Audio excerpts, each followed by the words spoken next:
Las crónicas medievales hablan de un camino que partía del hielo y terminaba frente a los muros más imponentes de la antigüedad. Un camino recorrido por hombres que no temían al mar, al frío ni a la muerte. Eran comerciantes, guerreros, exploradores, pero sobre todo eran vikingos. Y su ambición los llevó mucho más lejos de lo que la mayoría imagina, desde los fiordos del norte hasta el corazón del Imperio Bizantino. Esta es la historia de cómo un pueblo nacido entre tormentas llegó a las puertas de Constantinopla, la ciudad que todos llamaban la joya del mundo. Para comprender este viaje, hay que imaginar un mapa completamente distinto al actual. Ríos que hoy parecen simples líneas azules, eran entonces verdaderas autopistas naturales. El frío que hoy nos paralizaría solo los hacía más fuertes.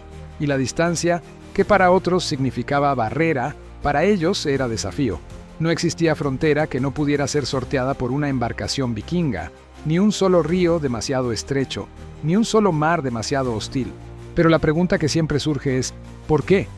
¿Qué podía impulsar a hombres del norte a viajar miles de kilómetros hacia una tierra tan lejana, peligrosa y desconocida? La respuesta combina ambición, necesidad y oportunidad. Constantinopla era la ciudad más rica del mundo, el centro del comercio, la puerta entre continentes. Quien llegaba hasta allí podía cambiar su destino para siempre. Y los vikingos lo sabían. Sabían que ese viaje podía convertir a un simple navegante en un hombre poderoso, que cada tramo del río Dnieper podía acercarlos un poco más a la gloria, que cada riesgo tenía una recompensa, y aún así no podían imaginar que su presencia cambiaría para siempre la historia del este europeo. Porque esta ruta no solo abrió un camino, abrió un capítulo entero de la humanidad. Y todo comenzó con un viaje que nadie creía posible. Para entender la magnitud de la ruta vikinga hacia Oriente, es necesario retroceder a un mundo donde los mapas aún no estaban definidos y las fronteras eran ideas en constante movimiento. Los vikingos no veían el viaje como un trayecto entre puntos, sino como una oportunidad abierta hacia lo desconocido. En el siglo IX, cuando sus expediciones alcanzaron el este europeo, se encontraron con tierras vastas, ríos interminables y pueblos que jamás habían visto un navío como los suyos. Desde ese momento, la historia del continente comenzó a cambiar de manera silenciosa pero decisiva. Los ríos eslavos se convirtieron en el eje de sus expediciones. El Volga, el Dnieper y el Dniester eran las rutas que abrían paso a regiones ricas en comercio, pieles, metales y oportunidades. Pero navegar estos territorios no era sencillo. Había rápidos peligrosos, tribus hostiles y largos tramos en los que los barcos debían ser arrastrados por tierra. Aún así, los vikingos avanzaban. Sabían que al final de esos obstáculos se encontraba el mayor premio que un navegante del norte podía imaginar, la magnífica capital del Imperio Bizantino. Constantinopla no era solo una ciudad, era un sueño. Una metrópolis con murallas imposibles de conquistar, mercados abarrotados de riquezas y una influencia política que alcanzaba todos los rincones del Mediterráneo. Durante siglos, pueblos enteros intentaron derribarla sin éxito. Pero los vikingos no llegaron como conquistadores, llegaron como comerciantes, mercenarios y viajeros dispuestos a negociar su fuerza y su lealtad a cambio de oro y prestigio. Esta introducción marca el inicio de un recorrido que no solo examina una ruta geográfica, sino también un encuentro entre civilizaciones, un choque cultural que definiría alianzas, conflictos y el surgimiento de nuevas potencias. Ahora, nos adentramos en los capítulos que revelan cómo un pueblo del norte trazó un camino hacia uno de los centros más influyentes de la historia humana. El viaje de los vikingos hacia Oriente no comenzó como una gran misión organizada, sino como una serie de expediciones dispersas impulsadas por la curiosidad, la necesidad y la búsqueda de nuevas riquezas. En Escandinavia, la vida era dura. Los inviernos interminables, la tierra difícil de cultivar y una población en crecimiento empujaban a muchos hombres a embarcarse hacia lo desconocido.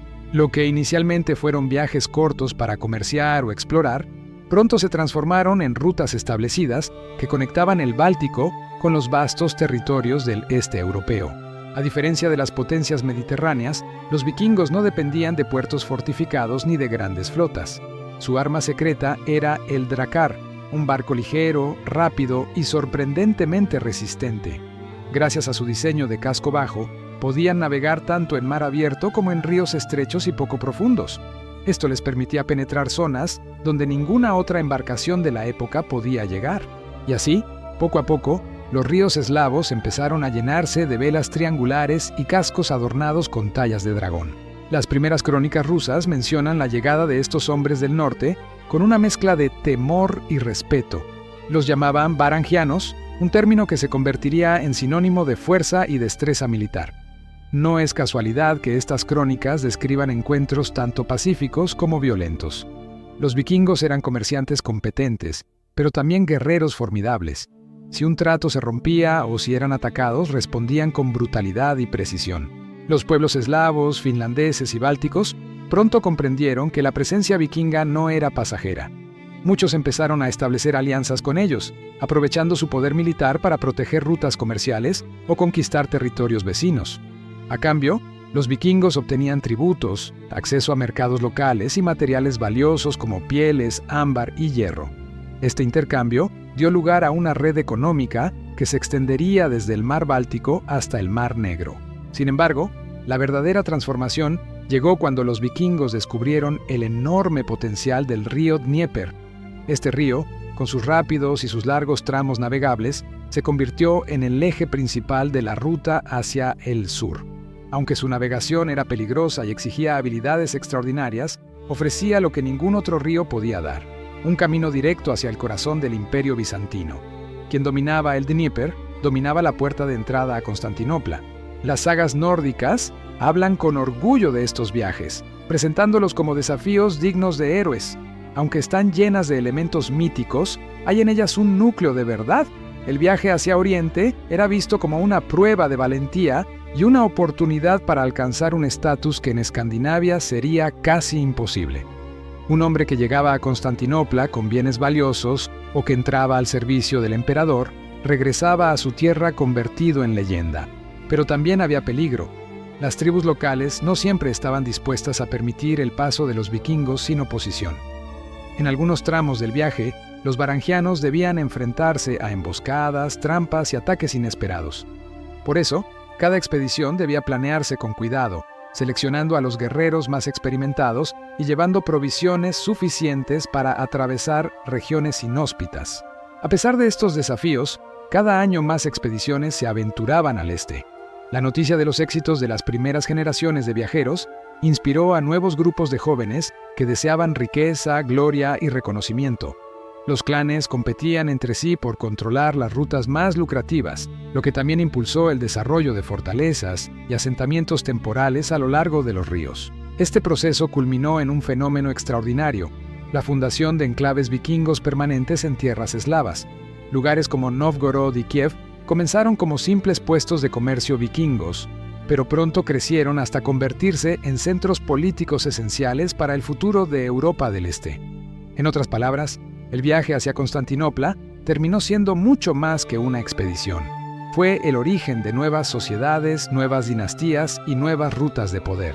Así comenzó la ruta vikinga hacia Oriente, no como un camino trazado en un mapa, sino como una senda abierta por hombres que se negaban a aceptar los límites de su mundo.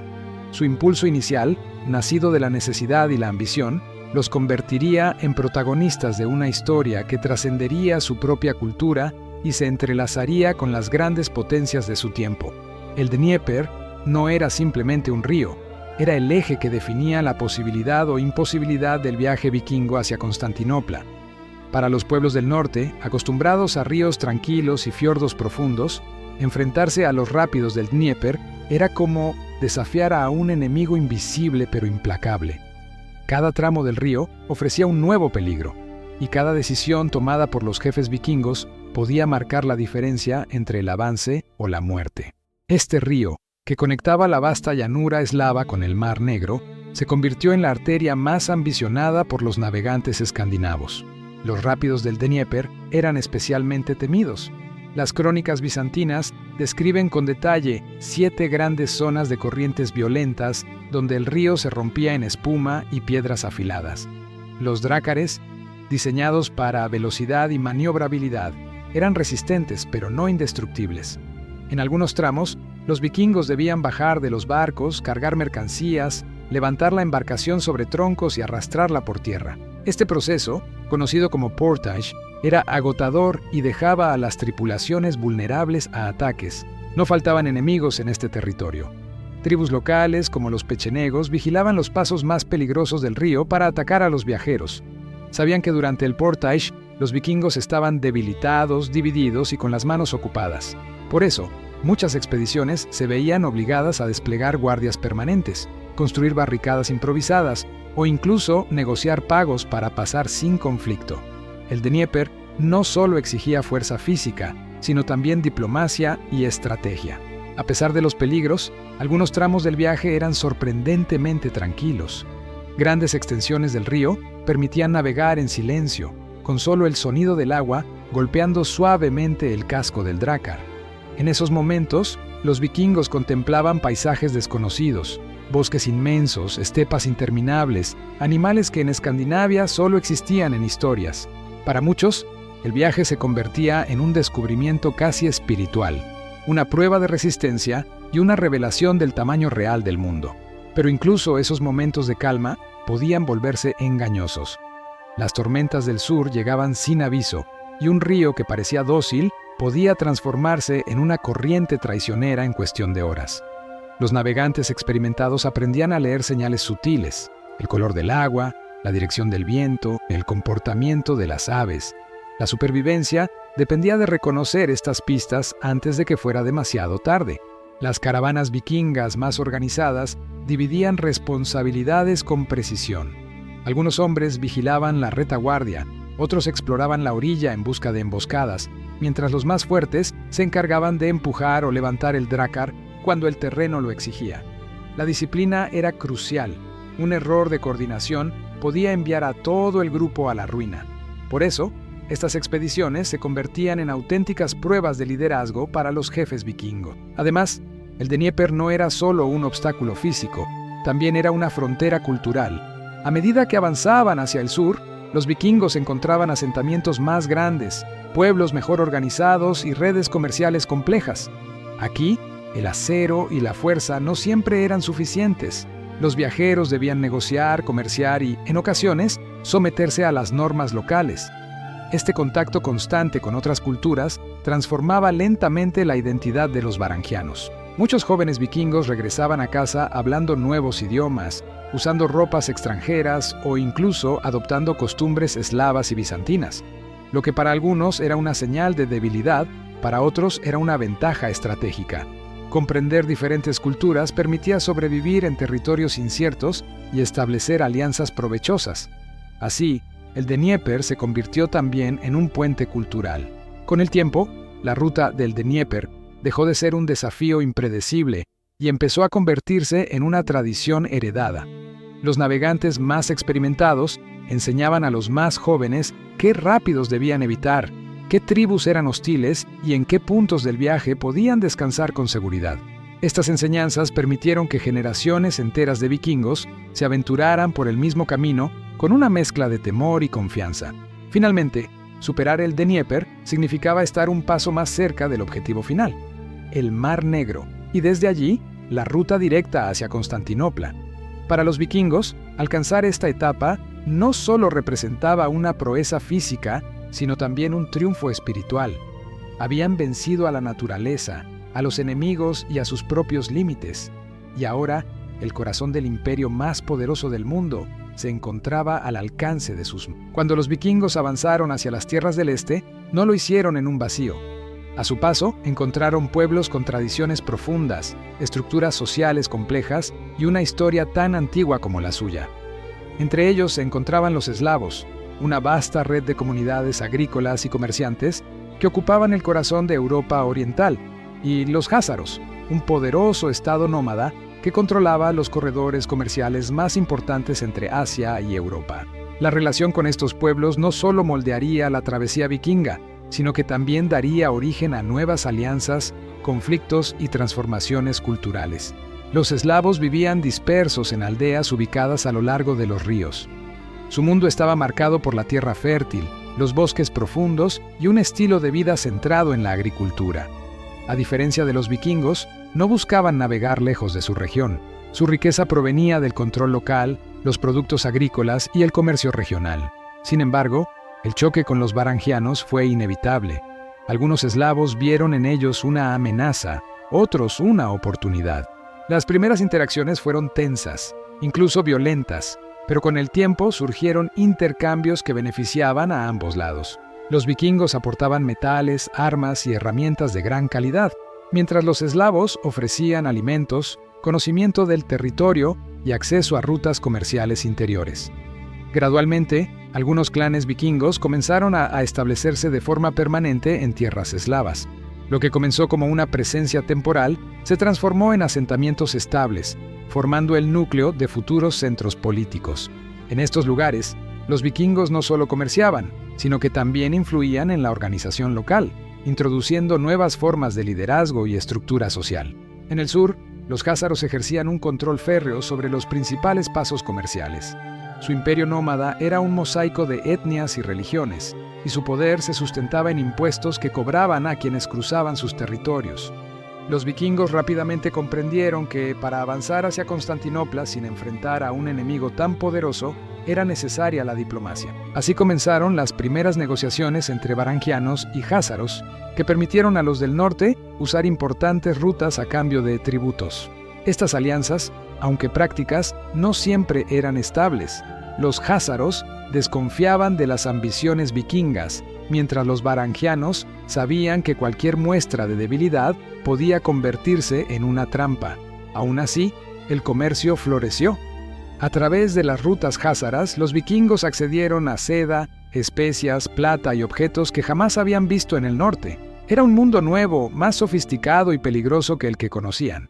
El contacto constante con eslavos y jázaros transformó profundamente la identidad de los vikingos orientales. Se mezclaron matrimonios, costumbres y técnicas. Aprendieron nuevos idiomas, adoptaron estilos de vestimenta locales e incluso incorporaron creencias religiosas ajenas. Esta mezcla cultural dio origen a los llamados Rus, una comunidad híbrida que combinaba el espíritu nórdico con la realidad eslava. Su ascenso sería crucial para la historia de Europa del Este. Las alianzas también tenían un propósito militar. A medida que las expediciones vikingas avanzaban hacia el sur, necesitaban protección frente a tribus hostiles, bandas de saqueadores y rivales políticos. Los eslavos se convirtieron en aliados estratégicos, proporcionando refugio, guías y apoyo armado cuando era necesario. Por su parte, los jázaros ofrecían acceso controlado a rutas vitales que conectaban las estepas con el Mar Negro. El intercambio cultural no se limitaba al comercio o la guerra. Los vikingos aprendieron nuevas técnicas agrícolas, sistemas de construcción y métodos de administración que eran desconocidos en Escandinavia. A su vez, introdujeron innovaciones en metalurgia, navegación y organización militar que impresionaron a los pueblos locales. Este cruce de conocimientos aceleró el desarrollo de regiones que hasta entonces habían estado fragmentadas. Sin embargo, no todas las relaciones fueron pacíficas. Conflictos territoriales, disputas por tributos y rivalidades internas provocaron luchas intermitentes. Algunas aldeas eslavas se rebelaron contra la influencia vikinga, mientras ciertos líderes varangianos intentaron imponer su dominio por la fuerza. Estos episodios, aunque violentos, contribuyeron a consolidar el poder de aquellos que lograban mediar entre las diferentes culturas. Al final, la presencia vikinga en el este no fue una simple invasión. Fue un proceso de integración gradual, marcado por alianzas prácticas, adaptación cultural y una visión ambiciosa del futuro. Gracias a la colaboración con eslavos y jázaros, los vikingos no solo sobrevivieron a los desafíos del viaje, sino que construyeron las bases de nuevas sociedades. Y con estas bases sólidas, estaban listos para enfrentar el tramo final hacia el destino más codiciado, las puertas de Constantinopla. El establecimiento de los vikingos en tierras eslavas, sumado al crecimiento de las rutas comerciales, llevó con el tiempo a la consolidación de un punto estratégico que cambiaría para siempre la historia del este europeo: Kiev. Lo que comenzó como un modesto asentamiento fortificado, terminó transformándose en el centro político y comercial más importante de la región. Kiev no solo controlaba el paso entre el norte y el sur, sino que también se situaba en el corazón del camino hacia Constantinopla. Por ello, quien dominaba Kiev controlaba la ruta vikinga más valiosa del continente. Los primeros líderes varangianos comprendieron esta ventaja desde el inicio. Bajo su mando, Kiev se transformó rápidamente en una ciudad con murallas, mercados, almacenes y embarcaciones, listas para navegar en cualquier estación del año. Los clanes que antes competían entre sí por el control del Dnieper empezaron a unirse bajo una estructura más organizada. Este proceso dio origen a la llamada Rus de Kiev, una entidad política que mezclaba tradiciones nórdicas, eslavas y házaras de un modo único y sin precedentes. En Kiev, los vikingos encontraron algo más que un puesto de comercio. Descubrieron la posibilidad de construir un poder que trascendía el viaje. Desde allí, se coordinaban expediciones, se negociaban tratados y se distribuían tributos. La ciudad se convirtió en una auténtica puerta entre mundos: el norte escandinavo, la vasta llanura eslava y el esplendor bizantino del sur. Y esta unión de rutas hizo que Kiev prosperara de manera extraordinaria. A medida que la ciudad crecía, también lo hacía la ambición de sus líderes.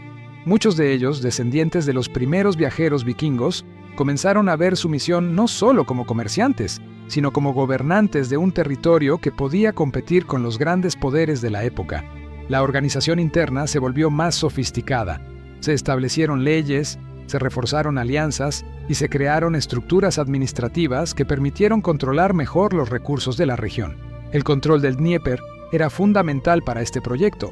Las fortalezas situadas a lo largo del río funcionaban como puntos de vigilancia para proteger las caravanas y los barcos que se dirigían al sur.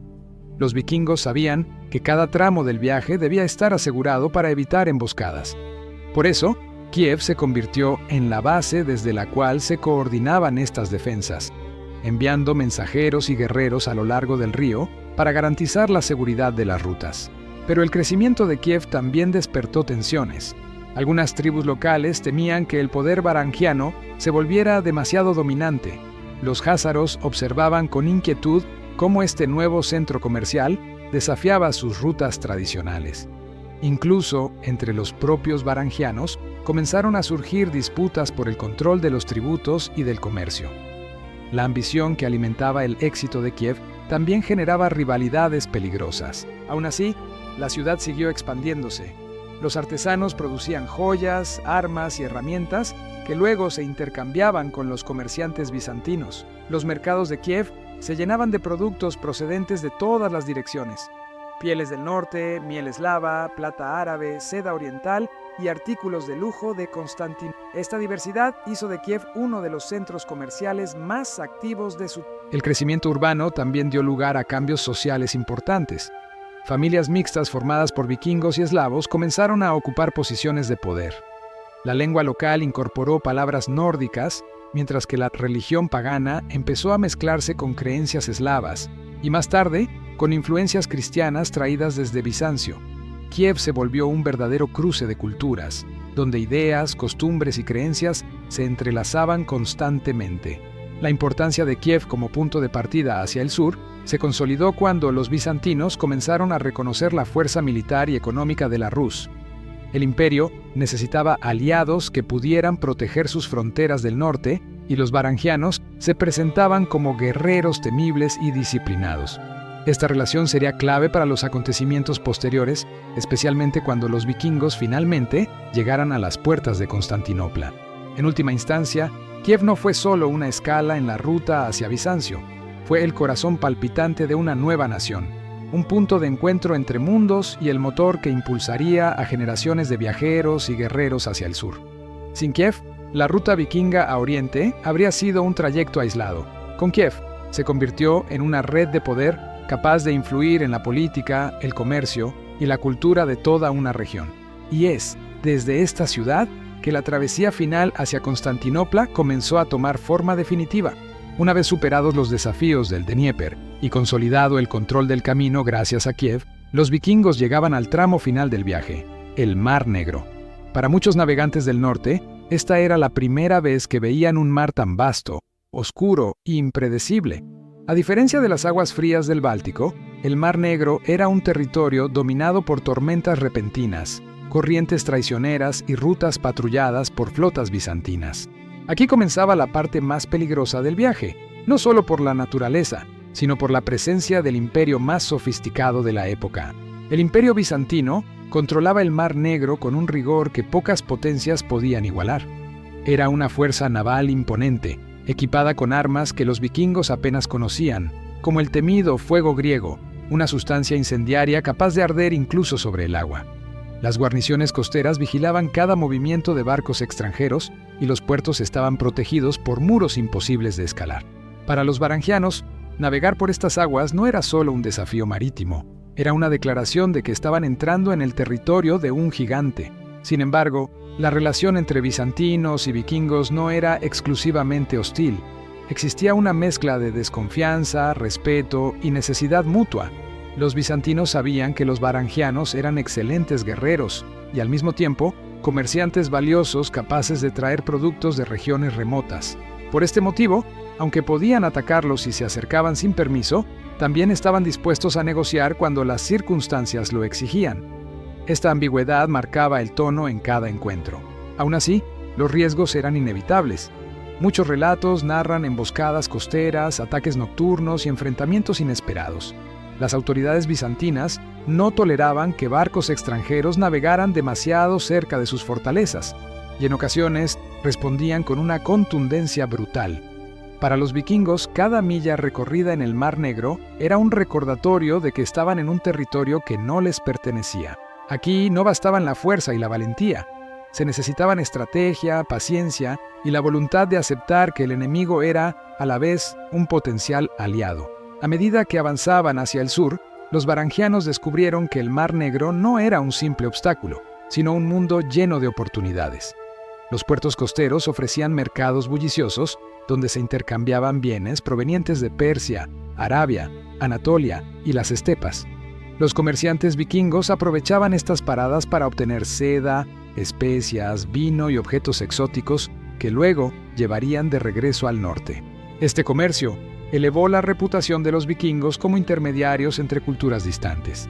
Pero el objetivo final no era comerciar en puertos costeros. Era llegar a la capital imperial, Constantinopla. Para entrar en la ciudad, los vikingos necesitaban permisos especiales y negociaciones previas. En ocasiones, debían esperar días o semanas fuera de las murallas, a la vista de torres fortificadas y guardianes armados.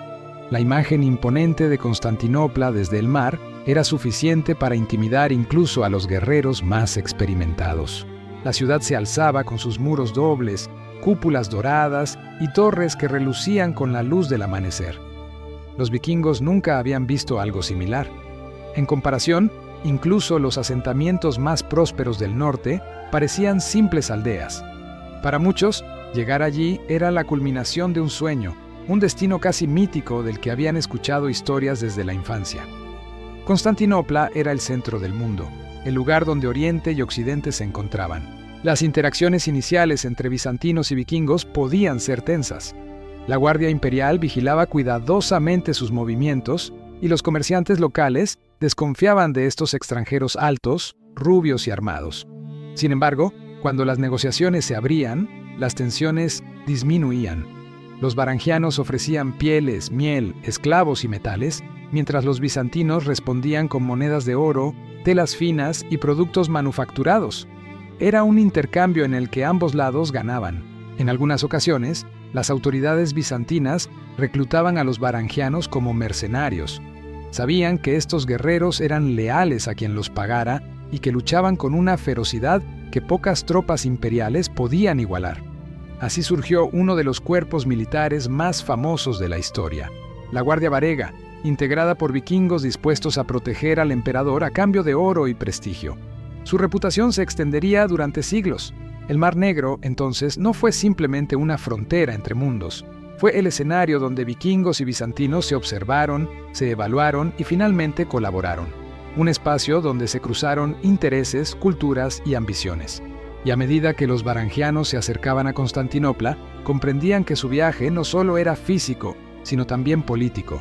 El encuentro con Bizancio cambiaría para siempre su destino. Y el imperio, a su vez, pronto descubriría que estos hombres del norte habían llegado para quedarse. Cuando los vikingos finalmente alcanzaban las murallas de Constantinopla, no solo concluían un viaje físico de miles de kilómetros, culminaban un proceso cultural y político que transformaría para siempre a los pueblos del norte y del este. La visión de la ciudad era abrumadora. Sus muros triples, sus cúpulas doradas, sus mercados interminables y la imponente presencia del Palacio Imperial dejaban sin palabras incluso a los navegantes más veteranos. Para muchos varangianos, esto significaba haber llegado al centro del mundo conocido, un lugar donde se reunían los tesoros de Oriente y la rigurosidad de Occidente. Pero la entrada en Constantinopla no era automática. Los vikingos debían pasar por rigurosos controles, negociaciones y autorizaciones. Los bizantinos desconfiaban de cualquier extranjero, especialmente de aquellos con fama de guerreros implacables. Así, grandes grupos varangianos se detenían frente a las puertas de oro, esperando la evaluación de oficiales imperiales. Mientras aguardaban, observaban a distancia el movimiento de comerciantes, monjes, mercenarios y emisarios que fluían constantemente en la capital. Cada uno representaba una pieza del vasto mosaico cultural bizantino. Una vez autorizados, podían ingresar en la ciudad bajo estricta vigilancia. Allí descubrían mercados desbordantes de productos jamás vistos en Escandinavia. Perfumes árabes, porcelanas chinas, vinos griegos, joyas persas y tejidos bizantinos de una calidad inimaginable. También encontraban templos, bibliotecas y una estructura administrativa que asombraba por su precisión. Para los vikingos, acostumbrados a sociedades más simples, Constantinopla era una ventana a un mundo completamente distinto. Muchos varangianos no tardaban en ofrecer sus servicios como mercenarios. Su fama como guerreros se había extendido tanto que los emperadores bizantinos los consideraban aliados valiosos. Así nació la Guardia Varega, un cuerpo de élite compuesto por vikingos que juraban defender al emperador con absoluta lealtad. Su disciplina, fuerza y ferocidad en combate hicieron que su presencia influyera decisivamente en varias campañas militares bizantinas.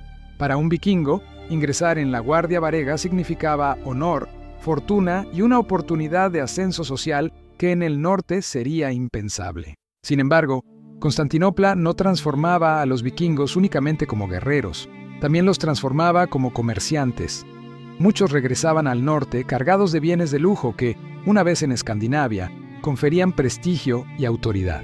Las historias que contaban sobre la ciudad avivaban la imaginación de nuevas generaciones, que veían en el viaje hacia el sur no solo una aventura peligrosa, sino un camino hacia la grandeza.